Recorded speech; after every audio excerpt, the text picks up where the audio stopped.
Be me, 17, senior year, suburban high school, where popularity was basically a currency, and I was rich.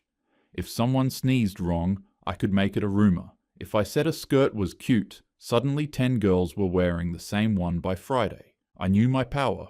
I liked it. Being liked meant being safe. I didn't think about that then, just that I never wanted to be invisible. I was the cheerleading team captain. Tight jeans, hair ironed to perfection every morning, phone always buzzing. My friends, Jess and Talia, were basically extensions of me. Loud, confident, always filming something for Snapchat before it disappeared. We weren't mean because we hated people. We were mean because it was fun. And Ethan Parker? He was the perfect example of a safe target quiet. Always alone. Braces. Baggy hoodie with some weird anime logo. He carried a laptop like it was a pet, hunched over it at lunch, typing while everyone else talked. He never looked at anyone for long, like eye contact might set off an alarm. We didn't just make fun of him, we used him. If there was a group project in history, we'd all act nice for a week, just so he'd do it. Jess once told him, "You're so good at this stuff. Can you just tidy up our part too? You explain it better." And he actually did. Every time. He'd print everything, label the binders, even bring them to class early. We'd thank him with fake smiles, then roll our eyes the second he walked away. It wasn't even personal. It was just easy. Jess started the dare. We were sitting at our usual table, gossiping about who hooked up with who after the football game, and she pointed across the cafeteria at Ethan. "Bet you wouldn't," she said. "Wouldn't what?" "Go ask him out." I laughed. As a joke? Obviously. He'd probably pass out. It was stupid, the kind of dare that meant nothing to us, but everything to someone else. So I stood up, walked across the cafeteria like it was a runway, leaned over his table, and said, "Hey, Ethan, you ever take a break from whatever this is?" I pointed at his laptop. "'Cause I was thinking, maybe you could take me to prom?" He froze. His eyes flicked up, wide, confused, and for a second I saw a flash of hope before it vanished. He mumbled something I couldn't hear. I laughed, spun around, walked back to my table. Jess was already recording. We laughed until we cried. He didn't come to lunch for a week after that. And when he did, he sat even farther in the corner, earbuds in, head down. A few months later, he won the regional science fair. Posters with his name went up around the hallways. Ethan Parker, first place in robotics engineering. The next morning, I passed one of them with Talia. "Guess his only date will be with his robot," I said, and she burst out laughing. Ethan walked by just then. He heard it. He didn't even look at me, just kept walking. But I saw it. That flicker, that sting. Did I feel bad? Number. He was used to it. That's what I told myself anyway. I didn't think about how he felt. He was the kind of guy who didn't count. He wasn't part of the same world, the one we only noticed when we needed something, answers, help, or someone to remind us how cool we were by comparison. The truth, which I couldn't see then, was that I liked feeling above it all. My dad left when I was 10, and since then, I learned that power meant safety. If people wanted you, they couldn't hurt you. If you were on top, you couldn't be left behind. So I smiled, laughed, and kept the game going. Back then, I thought people like Ethan stayed at the bottom forever. Guys like him didn't get glow-ups. If you weren't born tall, rich, or hot, that was it. Game over. You stayed the weird kid with bad skin and zero rhythm. Honestly, I figured it made more sense to laugh at them early and often. Might as well get some entertainment out of it. The next few years went by fast and slow at the same time. 1 minute we were throwing our caps in the air at graduation, the next everyone scattered. Jess moved out of state for college. Talia dropped out of community college and got married at 22. I stayed nearby because leaving felt too big, and, honestly, I thought the world would wait for me. It didn't. The parties ended, the texts stopped. Popularity doesn't mean much when there's no hallway to walk down. I worked a few front desk jobs, changed majors twice, and told myself I was just figuring things out. Somewhere in the middle of all that, I fell into the kind of routine that feels safe but hollow. Work, drinks, dating apps, repeat. By my late 20s, I was living in a small apartment above a nail salon. The walls were thin enough to hear the dryers start up at 8 a.m. My job in a marketing firm paid the bills, but not much else. Every month I'd promised myself I'd start saving, and every month the credit card balance went right back up. Sometimes I'd scroll through social media late at night, half buzzed on wine, looking at old classmates. The girls who used to laugh at everyone's outfits were now posting baby pictures or engagement rings. The guys we thought were boring were suddenly running companies, traveling, looking, grown up. Meanwhile, I was still taking mirror selfies and captioning them with quotes about self-care. Renee, a co-worker who actually had her life together, invited me to a launch party for a new tech company her friend worked at. She said, "It'll be good networking. Their founder's some kind of prodigy. Started from nothing, total success story." I almost said no. I was tired, and tech people bored me. But she mentioned open bar and a rooftop view, and I couldn't remember the last time I'd dressed up for anything that wasn't someone else's birthday. So that Friday, I squeezed into a black dress that used to fit better, painted on confidence, and went. The place was nicer than I expected. String lights, city skyline, people in tailored suits talking about funding rounds like it was gossip. And that's when I noticed him. Tall, fit, sharp jawline, wearing a simple grey shirt that somehow looked expensive. He wasn't laughing too loud or trying to impress anyone. He just fit there. There was something about the way he looked at people when they spoke, calm and focused, that pulled me in. I couldn't place it, but he felt familiar in a way that made no sense. Renee waved him over. "This is Eli," she said. "He's one of the founders." He shook my hand, firm, confident, polite smile. "Nice to meet you," he said. I smiled back, pretending I wasn't trying to figure out why his voice made my stomach tighten. We talked for a while, surface stuff, but easy. He wasn't like the guys I usually met. He didn't interrupt, didn't flirt too hard. When I told him I worked in marketing, he asked thoughtful questions instead of making it about himself. It threw me off a little. Later, when Renee went to get drinks, I caught myself staring at him across the room. He was talking to someone older, gesturing to a display of the company's new product. He looked confident, successful. The kind of man I knew I deserved. I didn't know it yet, but that night was going to flip everything I believed about people like him. And people like me. He found me again near the bar, standing alone while Renee chatted with some investor-looking guy. "Too loud in here?" he said, casual, his eyes scanning the room once before settling on me again. I smiled. "You offering a quieter option?" He smirked, not in a cocky way, just like he knew exactly how this was going to play out. "Follow me." We walked a few blocks. He didn't say where we were going. It was late, and the city felt soft around the edges, like the noise had all settled down, just for us. He led me to a building with no sign, just a guy at the door who stepped aside when Eli nodded. No questions, no wait list. Inside was this rooftop lounge I'd never even heard of. Low lighting, smooth jazz, waitstaff in all black. The bartender greeted him like a regular. "Evening, Eli," he ordered for both of us. A whiskey with honey. I didn't even tell him what I liked. I remember thinking, guys like this don't guess. They just know. The booth was tucked in the corner. Privacy without feeling hidden. The kind of spot that makes you feel chosen. We talked.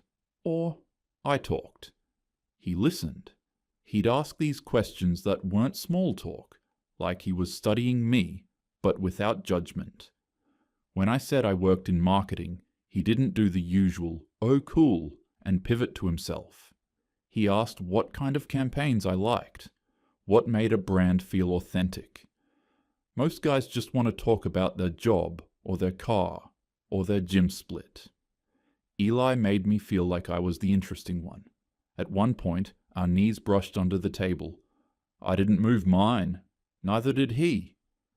I tilted my head and said, "You know, I swear I've seen you before." He smiled, slow and unreadable.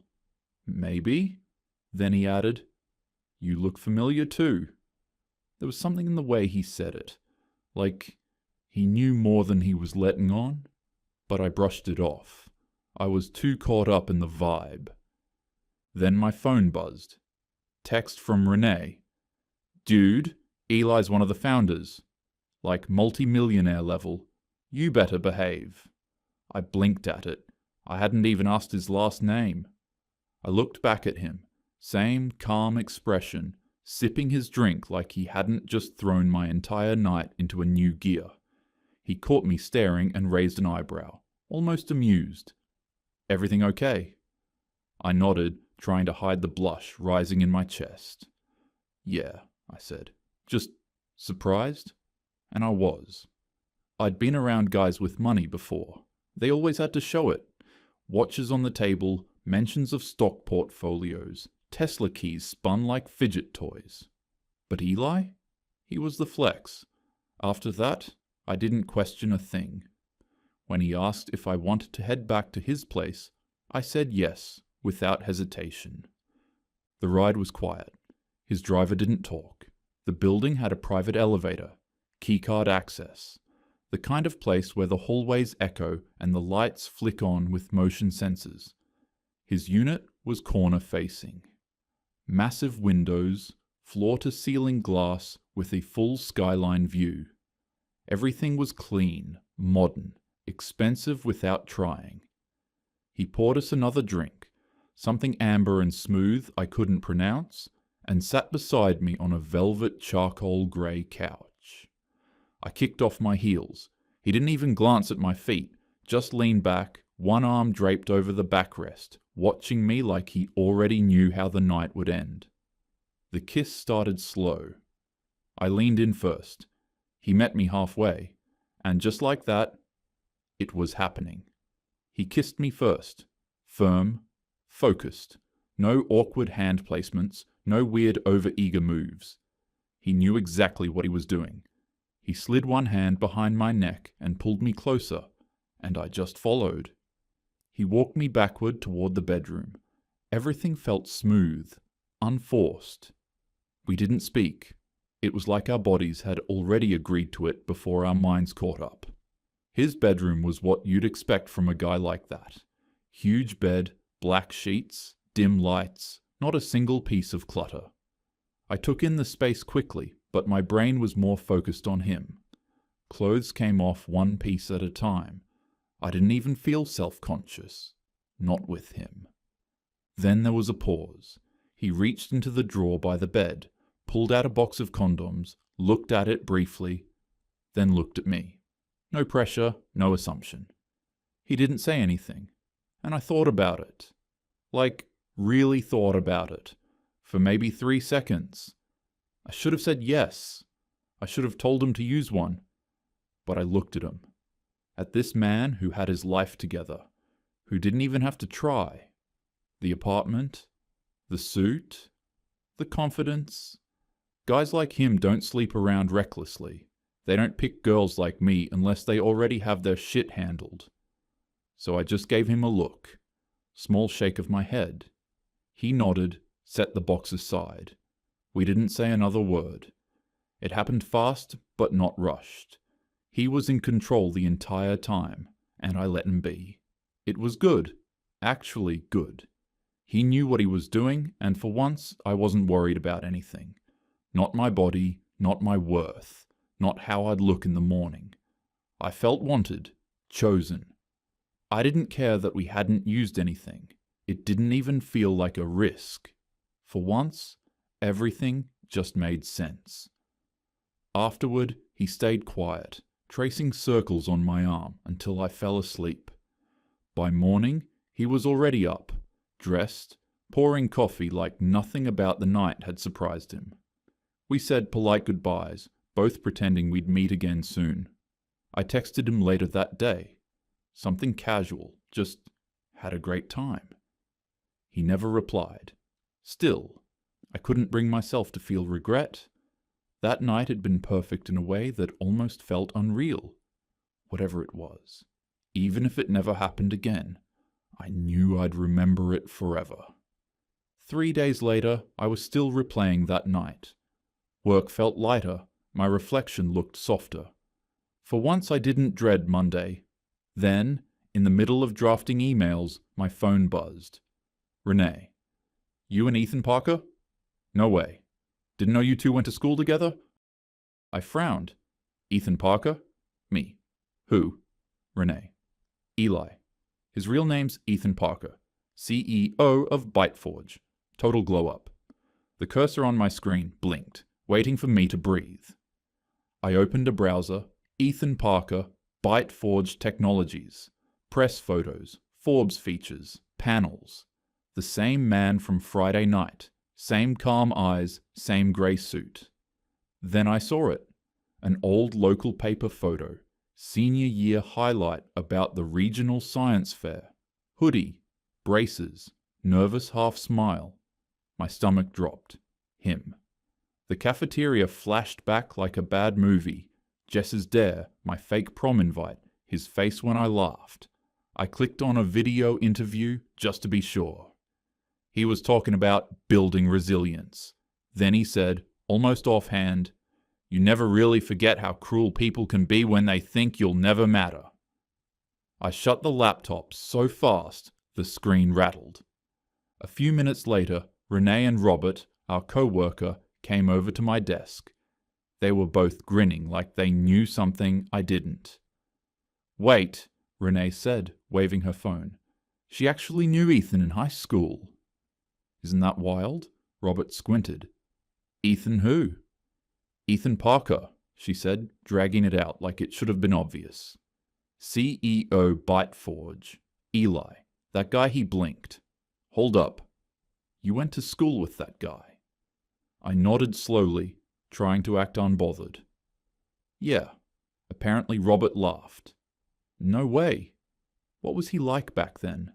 Was he already building rocket ships in the janitor's closet or something?" Renee grinned. "He was different. Braces, hoodies, super awkward, total nerd vibe." Robert raised an eyebrow at me. "And you knew him?" I shrugged, playing it off. "We were in the same classes. Barely talked." Renee shot me a look. "Barely talked?" "Girl, you and your friends torched him." I remember the fake prom invite thing. "That was you, right?" I froze. "That was a joke?" "We were kids." Robert leaned back in his chair, arms crossed. "Damn. So you bullied him and then let him clap years later without even realizing it?" "Robert," Renee warned, smirking but trying to sound fake scandalized. He didn't stop. "I'm just saying. That's poetic.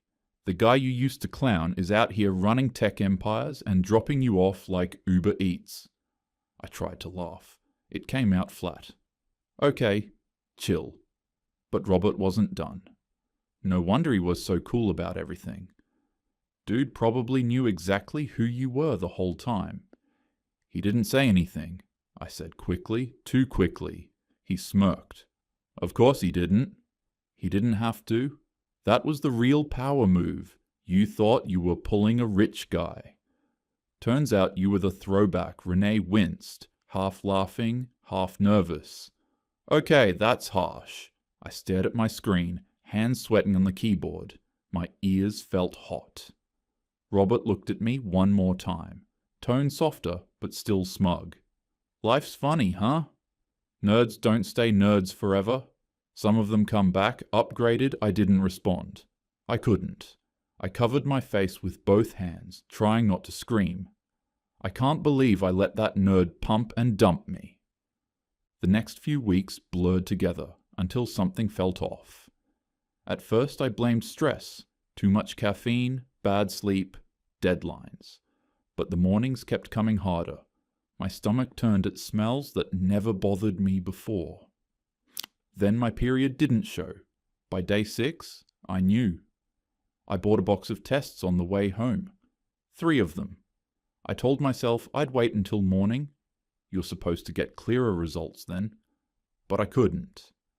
10 minutes later, I was sitting on the bathroom floor, cold tile under my legs, staring at 2 pink lines that refused to fade. Positive. I laughed once, short and hollow, then just stared. My hands were shaking. My reflection in the mirror didn't even look like me. Flashbacks hit like punches. The cafeteria, his hunched back, that hoodie, my voice bright and cruel. Guess his only date will be with his robot. And now, this. Pregnant. By him. I jumped up from the floor and paced the tiny bathroom, the plastic stick still clutched in my hand. No. Number. No. The first thing that bubbled up wasn't sorrow, it was anger. How had this happened? How had I let that kid get under my skin and into my life? Part of me was still reeling at the one thing I never thought possible. People can actually change. Men like him didn't get glow-ups. That was the rule I'd lived by. If you weren't born tall, rich, or conventionally hot, you stayed the weird kid forever. Seeing him in that apartment, that suit, that calm, it was like watching someone I'd filed away in a yearbook photo walk into a different life. How did he do it? How did he become untouchable? How had I let this happen? I got pregnant by the nerd I used to bully. My jaw clenched. He must have known this was deliberate. Maybe the whole thing was a slow, quiet payback. Make the girl who mocked you fall and leave her there. The idea made my blood run hot. I grabbed my phone, found his number, thumbed out, "We need to talk." Then my fingers froze. For a mad second I imagined flipping the script, accusing him, going public, dragging his name through the headlines. I could make him look guilty. I could make people listen. But the fantasy collapsed when I looked at myself in the mirror. Messy hair, eyes rimmed red, sitting on a bathroom floor clutching a positive test. I pictured his press photos, the charity events, the keynote stages. Who would believe the shaken woman over the composed CEO? Who'd pick my word against his polished reputation? I let the draft sit on the screen. I could feel the anger pulsing under my skin, but with it came a helpless, hollow recognition. I'd been outplayed without even noticing. I stared at the message, 4 simple words glowing back at me. My thumb hovered, ready to send, and for the first time since that night, I wasn't sure what playing to win even meant.